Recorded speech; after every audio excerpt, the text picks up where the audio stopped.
ధర్మ సూక్ష్మాన్ని జ్ఞాపకం చేసేసరికి వెంటనే గజాననుడు వినయపూర్వకంగా భక్తిపూర్వకంగా ఆ పార్వతీ పరమేశ్వరుల చుట్టూ కూడా భక్తిగా ప్రదక్షిణాన్ని చేస్తూ నారాయణ అష్టాక్షరి మహామంత్రాన్ని జపిస్తూ ఉన్నాడు. వెంటనే బలగర్వితుడైనటువంటి కుమారస్వామి అన్ని పుణ్యనదుల్లోనూ స్నానం చేస్తున్నాడు. ఏ పుణ్యనదిలోకి వెళ్ళినప్పటికీ కూడా తనకన్నా ముందుగానే గజానుడు స్నానం చేసి కుమారస్వామి ఎదురుగా వస్తూ ఉన్నాడట. గంగానదికి వెళ్ళాడు. అక్కడ కూడా గజాననుడు ఈ కుమారస్వామి కన్నా ముందుగానే స్నానం చేసి కుమారస్వామికి ఎదురు వచ్చాడట. ఆశ్చర్యపోయాడు కుమారస్వామి. ఏమిటి, అన్నగారు నేను తక్కువగా అంచనా వేశాను, మరుగుజ్జువాడని హీనంగా మాట్లాడాను, ఏదో శక్తి ఆయనలో ఉంది, లేకపోతే ఆయన నాకన్నా ముందుగా వచ్చేటువంటి అవకాశం లేదు అని చెప్పి తన యొక్క తాను తప్పును తెలుసుకుని అన్ని పుణ్యనదుల్లోనూ కూడా స్నానం చేసి కైలాసానికి వెళ్ళేసరికి అక్కడ కూడా గజాననుడే ఉన్నాడట. ఆశ్చర్యపోయాడు కుమారస్వామి. అయ్యా తల్లిదండ్రులారా, అన్నగారు నాకన్నా ముందుగానే అన్ని పుణ్యనదుల్లోనూ స్నానం చేయడం నా కల్లారా నేను చూశాను. ఆయన చూస్తే మరుగుజ్జువాడు, ఆయన వాహనం చూస్తే అంత వేగంగా కూడా వెళ్ళలేదు. కానీ విఘ్నాధిపత్యాన్ని అన్నగారికే ఇవ్వండి, కానీ ఇది ఆయనకి ఎలా సాధ్యపడింది తెలుసుకోవాలని ఉంది అని చెప్పి కుమారస్వామి అడిగేసరికి ఆ పార్వతీ పరమేశ్వరులు ఇద్దరు కూడా చెబుతున్నారు, ఓయి కుమారా, నీవు బలగర్వితుడివే ఆ విధంగా చేసినావు, కానీ నీ అన్నగారు ధర్మ సూక్ష్మాన్ని గ్రహించి నారదుల యొక్క సలహా మేరకు నారాయణ అష్టాక్షరి మహామంత్రాన్ని జపించి మా చుట్టూ కూడా 3 సార్లు ప్రదక్షిణాన్ని గావించాడు. తల్లిదండ్రులు మించిన దైవం లేదు, మేము పైగా లయకారకులం కాబట్టి భూమండలాన్ని ప్రదక్షిణం చేసిన ఫలితం ఆ గజానుడికి కలిగింది. అందుకే విఘ్నాధిపత్యాన్ని గజానుడికే ఇవ్వాలి అని చెప్పి కుమారస్వామికి చెప్పారు పార్వతీ పరమేశ్వరులు. కుమారస్వామి కూడా తన తప్పు తాను తెలుసుకుని ఆ విఘ్నాధిపత్యాన్ని అన్నగారికే ఇవ్వండి అని చెప్పేసరికి ఒక శుభముహూర్తంలో ఆ గజాననుడికి విఘ్నాధిపత్యాన్ని ఇచ్చారట. విఘ్నాధిపత్యం లభించింది కాబట్టి ఆ రోజు నుండి కూడా ఆయన విఘ్నేశ్వరుడు అని పిలుస్తూ ఉన్నారు. ఇలా విఘ్నాధిపత్యం లభించింది కాబట్టి ఆ విఘ్నేశ్వరుడికి ఆ విఘ్నాధిపత్యం భాద్రపద శుద్ధ చతుర్థి నాడు, అంటే భాద్రపద మాసంలో 4వ రోజు చవితి తిథి రోజున ఆయనకి విఘ్నాధిపత్యం లభించింది.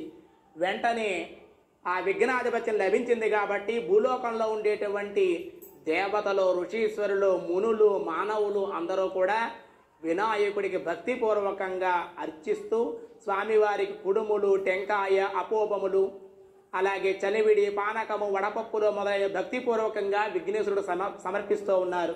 అవన్నీ కూడా విఘ్నేశ్వరుడు బాగా పూజించి సంతుష్టుండై కొన్ని కుడుములు చేరధరించి కొన్ని కుడుములు తన వాహనమునకు మూషిక వాహనం అంటే ఎలుగు వాహనానికి పెట్టి సూర్యాస్తమయ సమయాన్ని కైలాసానికి వెళ్ళారట. ఇలా కైలాసానికి వెళ్ళి ఈరోజు విఘ్నాధిపత్యం లభించింది కాబట్టి నాకు ఆ తల్లిదండ్రుల యొక్క ఆశీస్సులు తీసుకోవాలి అనుకుని గజాననుడు ఆ పార్వతీ పరమేశ్వరు చుట్టూ కూడా 3 సార్లు ప్రదక్షిణ చేసి సాష్టాంగ నమస్కారం చేద్దాం అని చెప్పి ప్రయత్నం చేస్తూ ఉన్నాడట.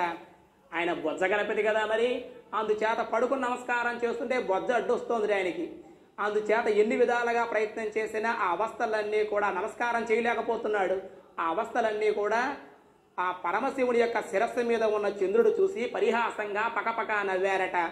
వెంటనే రాజు కాబట్టి ఆ రాజదృష్టి సోకిన రాళ్లు కూడా నుజ్జు నుజ్జు అగును కదా అన్నట్లుగానే ఆ చంద్రుడి యొక్క దృష్టి సోకడం వల్ల ఆ గజానుడి యొక్క గర్భం చీలి అందులో ఉన్న ఉండ్రాళ్ళన్నీ 4 పక్కలకి ద్రొల్లిపోయాయి.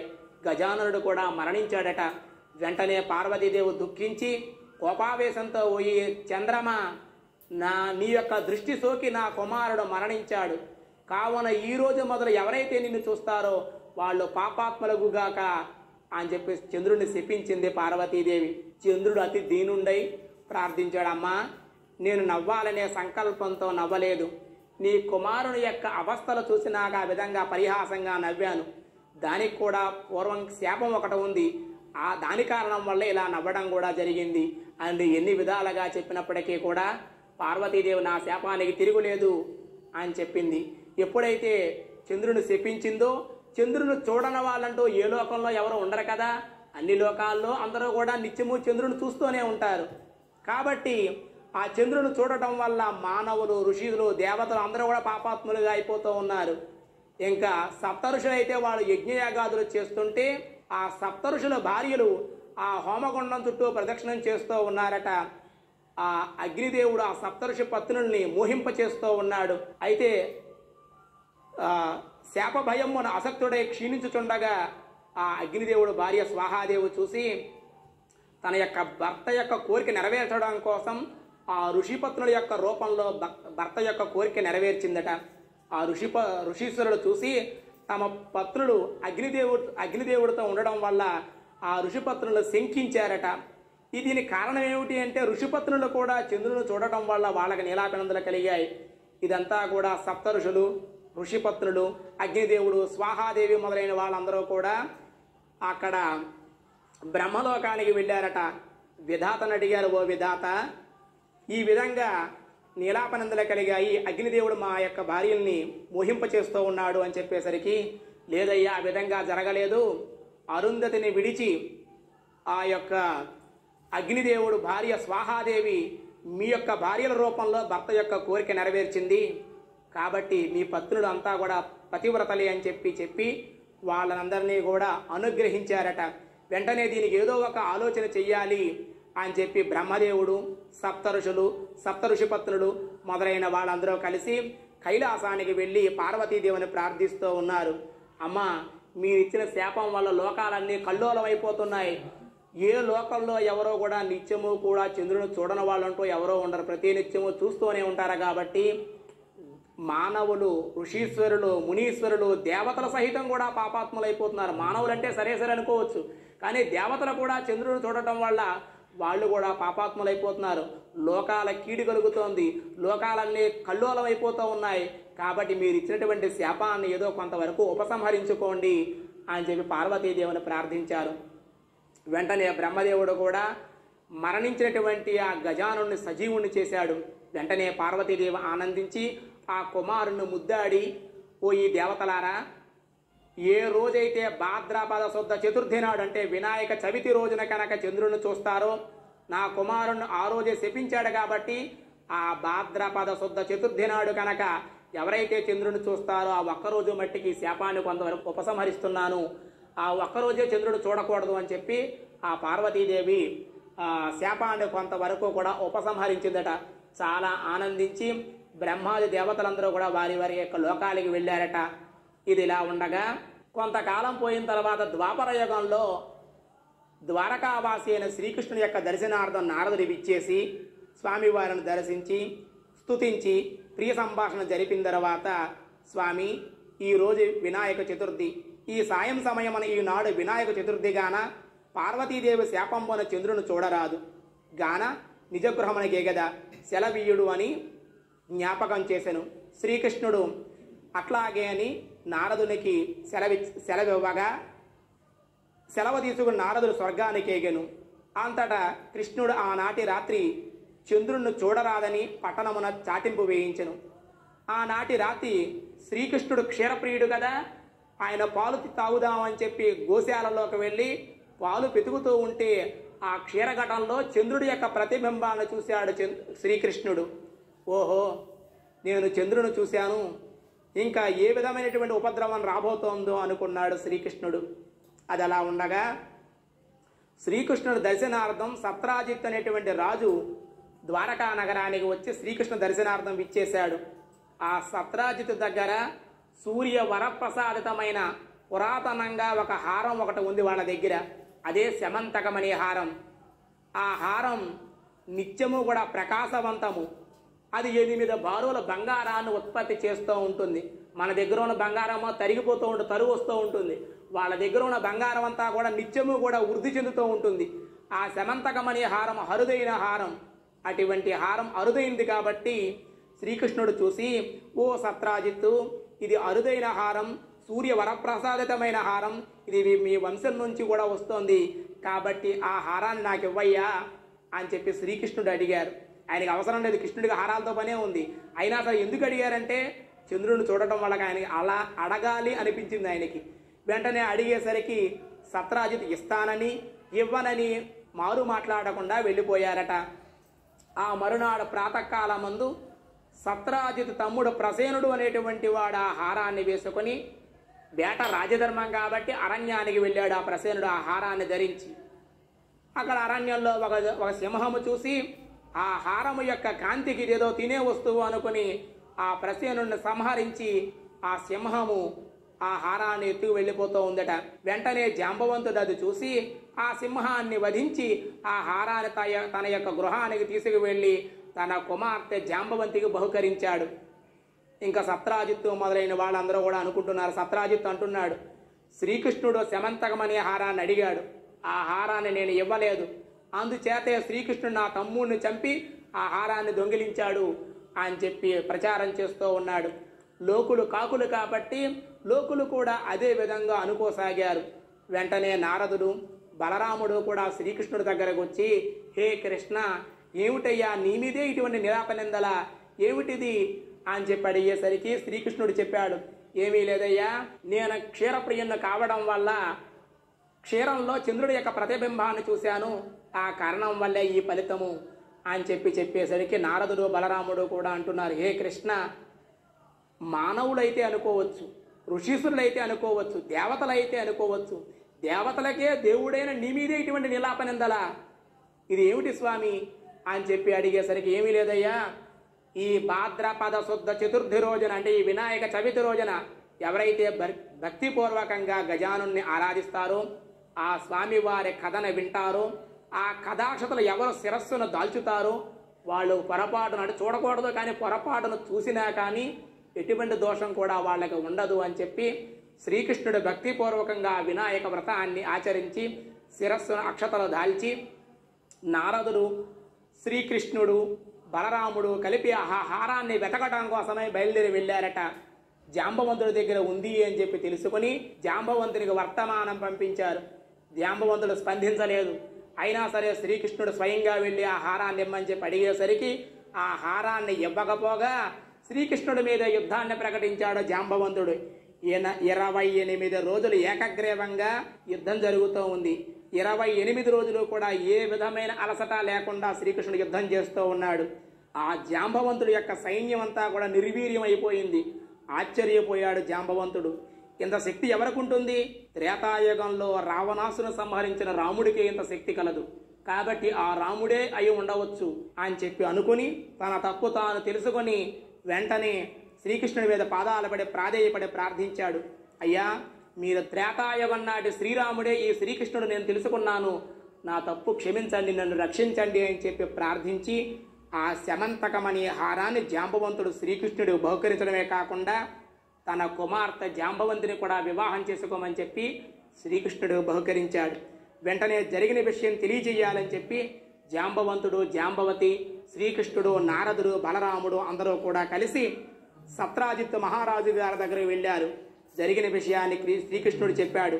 ఓ సత్రాజిత్తు, నీవు లేనిపోయిన నీలాపనందలు నా మీద మోపావు, అది నీ తప్పు కూడా కాదు, చంద్రుని చూడటం వల్ల నాకు ఆ విధంగా జరిగింది, ఇదిగోనయ్యా నీ హారము అని చెప్పి ఆ శమంతకమనే హారాన్ని శ్రీకృష్ణుడు సత్రాజిత్తుకి ఇచ్చేసరికి సత్రాజిత్తు కూడా శ్రీకృష్ణుడు చెబుతున్నాడు, అయ్యా కృష్ణ, దేవదేవుడు అయిన నీ మీదే నీలాపనందలు మోపాను, నన్ను క్షమించు, నేను కూడా పొరపాటును చంద్రుని చూడటం వల్ల ఇది జరిగి ఉండవచ్చు, అందుచేత నన్ను క్షమించండి అని చెప్పి ఇటువంటి హారం మాలాంటి వాళ్ళ దగ్గర కాదు, దేవదేవుడకు పరమాత్ముడమైన ఈ హారం నీ దగ్గరే ఉండాలి అని చెప్పి ఆ హారాన్ని శ్రీకృష్ణుడికి బహుకరించాడు సత్రాజిత్. అంతేకాదు సత్యభామను కూడా వివాహం చేసుకోమని తన కుమార్తెను సత్యభామను ఇచ్చి శ్రీకృష్ణుడికి ఒక శుభముహూర్తంలో సత్యభామ జాంబవతితోటి కూడా వివాహం జరిపించారు.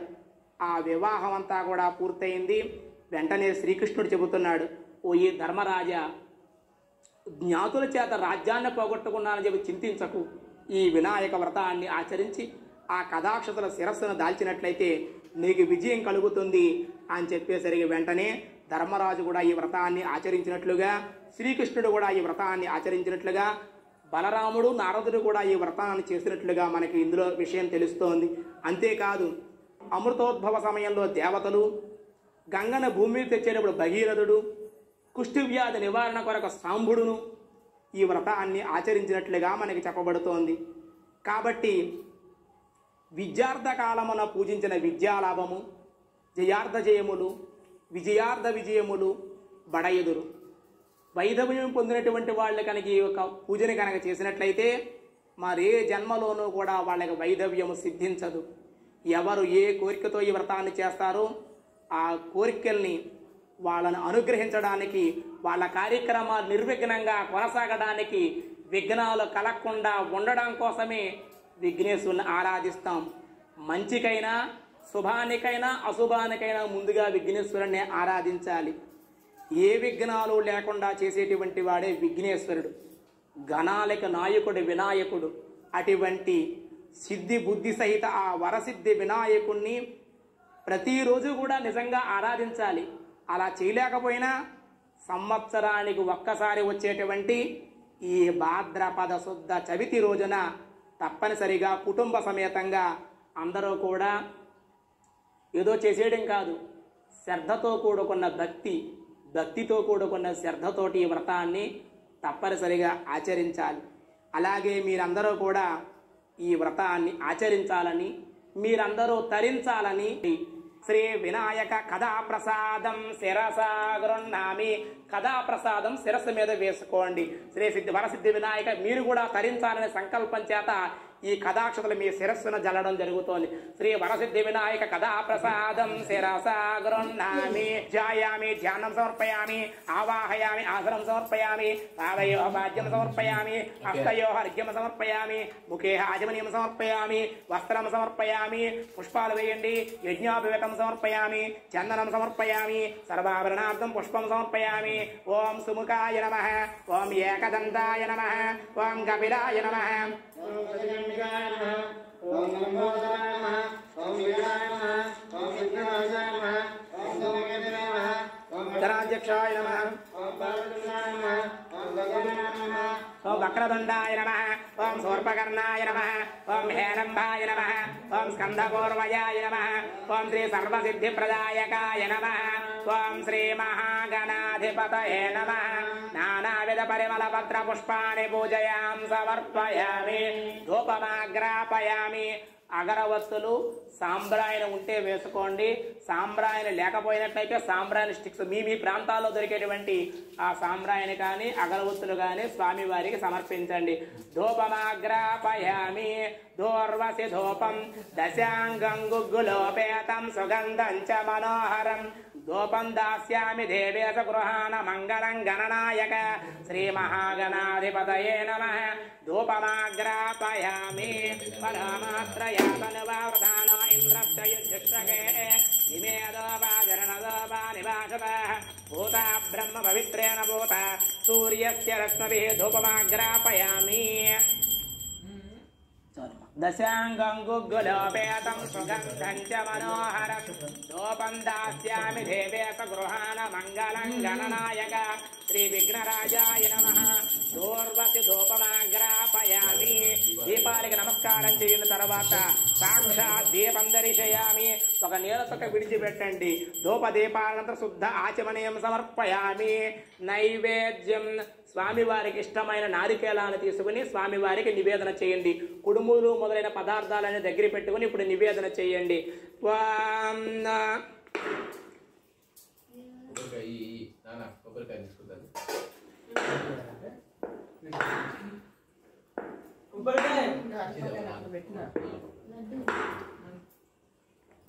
కుడుములు మొదలైన పదార్థాలన్నీ కూడా స్వామివారికి ఇష్టమైన పదార్థాలన్నీ దగ్గర పెట్టుకుని మీరు తయారు చేసిన పదార్థాలన్నీ కూడా వాటి మీద నీళ్లు ప్రోక్షణ చేసి నీళ్ల చొక్కల జల్లి నివేదన చేయండి. ఓం భోర్భవస్వః తత్సవితుర్వరేణ్యం భర్గో దేవస్య ధీమహి ధియో యో న ప్రచోదయాత్. సత్యన్వర్తేన పరిషింజయామి. అమృతమస్తు. యథాశక్తి శ్రీ వరసిద్ధి వినాయకాయ నమః. నారికేర ఫల సహిత భక్ష్య భోగ్య చేహ్య లేహ్య కదలీ ఫల నివేదయామి. కుడుముల నివేదయామి. ఓం ప్రాణాయ స్వాహ. ఓం అపానాయ స్వాహ. ఓం వ్యానాయ స్వాహ.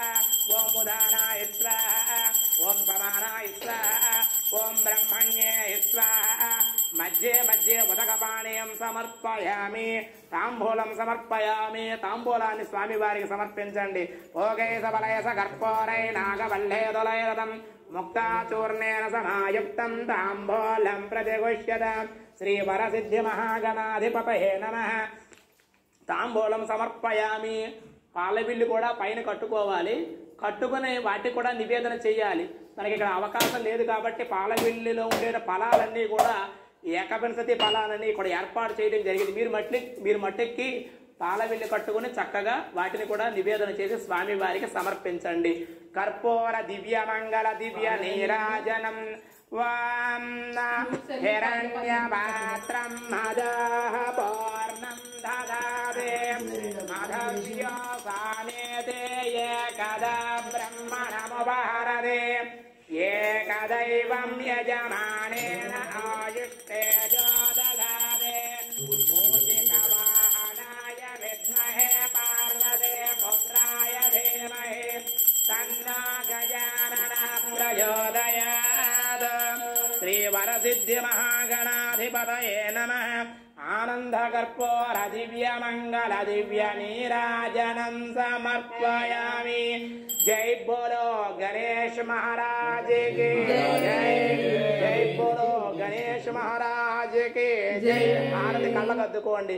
శ్రీ మహాగణాధిపతయే నమః. ఆనంద కర్పూర దివ్య మంగళ దివ్య నీరాజనం సమర్పయామి. చెయ్యి కడుక్కుని పుష్పాలు పట్టుకోండి. ఓం సహస్రశీర్షం దేవం విశ్వాక్షం విశ్వసంభవం విశ్వన్నారాయణం దేవమక్షరం పరమం పదం విశ్వదః పరమాన్ నిత్యం విశ్వన్నారాయణ గుంహరం విశ్వభేవేదం తద్విష్ణముపజేవదే పరం విశ్వస్యాత్మేష్టరగం సహస్రదగం శివమచ్యుతం నారాయణం మహాజ్ఞేయం విశ్వాత్మానం పరాయణం నారాయణ పరో జ్యోతిరాత్మన్నారాయణ పరః నారాయణ పరం బ్రహ్మతత్వం నారాయణ పరః నారాయణ పరో ధ్యానం నారాయణ పరః యస్య గంజత్సగత్ సర్వం దృశ్యతే శ్రాయతే పిబ అంతర్బహచ్చదత్ సర్వం వ్యాప్తి నారాయణ స్థితః అనంతమవ్యయగం గవ్యగం సముద్రయంతం విశ్వసంభవం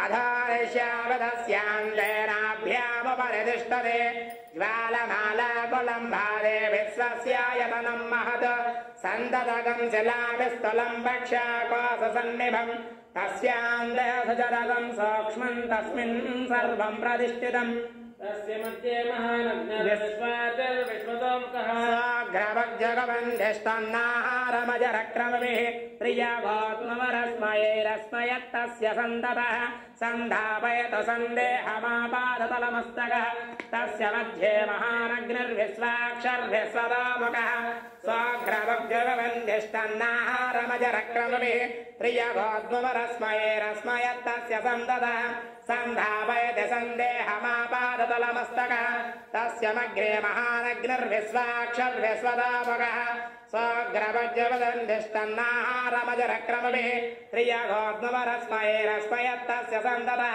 సంధాపయత సందేహమాపాదతలమస్తకः ఓం రాజాధిరాజాయ ప్రసన్యసాయే నమః వయం వై శ్రవణాయ కుర్మహే సమే కామాం కామకామాయ మహ్యం కామేశ్వర వై శ్రవణా దదాత కుబేరాయ వై శ్రవణాయ మహారాజాయ నమః ఓం తద్బ్రహ్మ ఓం తద్వాయుః ఓం తదాత్మా ఓం తత్సత్యం ఓం తత్సర్వం ఓం తత్పరాన్ నమః అంధక్షరజబోధేశం గుహాయాం విశ్వభోర్దశ త్వం యజ్ఞత్వం వధత్కారత్వమింద్రత్వగం రుద్రత్వం విష్ణుత్వం బ్రహ్మత్వం ప్రజాపతే త్వం దదాప ఆపో జ్యోతిరశామృతం బ్రహ్మవోర్భవస్వర తత్పురుషాయ విద్మహే వక్రతుండాయ ధీమహి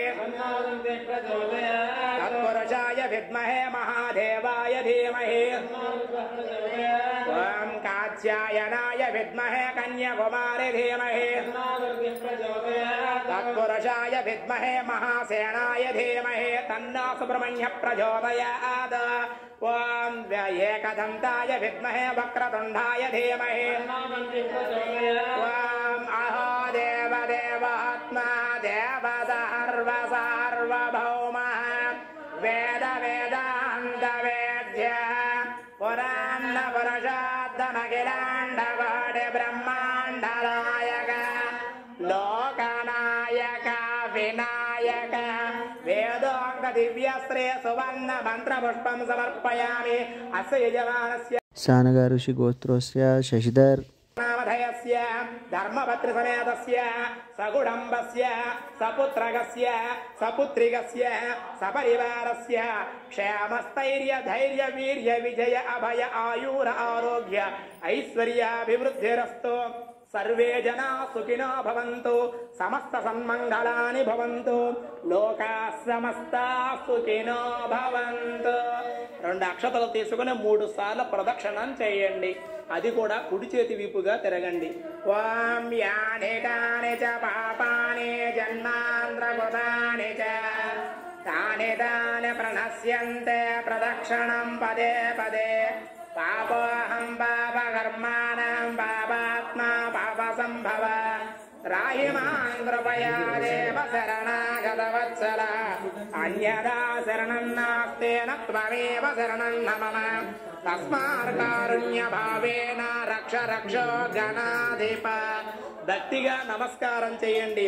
తండమునే కదంతము దోరపు వజ్జయు వామహస్తమున్ మెండుగా మోయ గజ్జలన్ మెల్లని చూపుల మందహాసమన్ కొండగ గొజ్జ రూపమున కోరిన విద్యలకెల్ల నొజ్జవైయుండెడి పార్వతీ తనయవోయి గణాధిప నీకు ముఖ్యదన్న. ఓం సుముఖస్యేకదంతస్య కపిల గజకర్ణక లంబోదరస్య వికట విఘ్నరాజో గణాధిప ధూమకేతుర్గణాధ్యక్ష బాలచంద్ర గజానన వక్రదండ సోర్పకర్ణో హేరంబ స్కంధపూర్వజ షోడశైతాని నామాని యః పఠేతు నియాదపే విద్యారంభే వివాహే చ ప్రవేశే నిర్గమే తదా సంగ్రామే సర్వకార్యేషు విఘ్నస్తస్య న జాయతే. శ్రీ మహాగణాధిపతయే నమః. అనేక ప్రార్థన నమస్కారం సమర్పయామి. సాష్టాంగ నమస్కారం సమర్పయామి. మగవాళ్ళైతే పూర్తిగా పడుకుని నమస్కారం చెయ్యాలి. ఆడవాళ్ళైతే మోకాళ్ళ మీద మాత్రమే నమస్కారం చెయ్యాలి. శ్రీ మహాగణాధిపతయే నమః. సాష్టాంగ నమస్కారం సమర్పయామి. నృత్యం సమర్పయామి. గీతం సమర్పయామి. వాయిద్యం ఘోషయామి.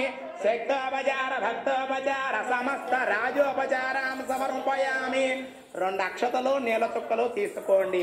అనయాం ధ్యాన ఆవాహనాది షోడశోపచార పూజయా చ భగవాన్ సర్వాత్మక సర్వం శ్రీ మహాగణాధిపతి సుప్రీత సుప్రసన్న వరద భవతు. సర్వం శ్రీ మహాగణాధిపతి సుప్రీత సుప్రసన్న వరద భవతు.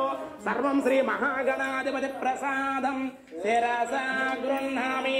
సర్వం శ్రీ మహాగణాధిపతి ప్రసాదం శిరసా గృహ్ణామి. సర్వం శ్రీ మహాగణాధిపతి ప్రసాదం శిరసా గృహ్ణామి.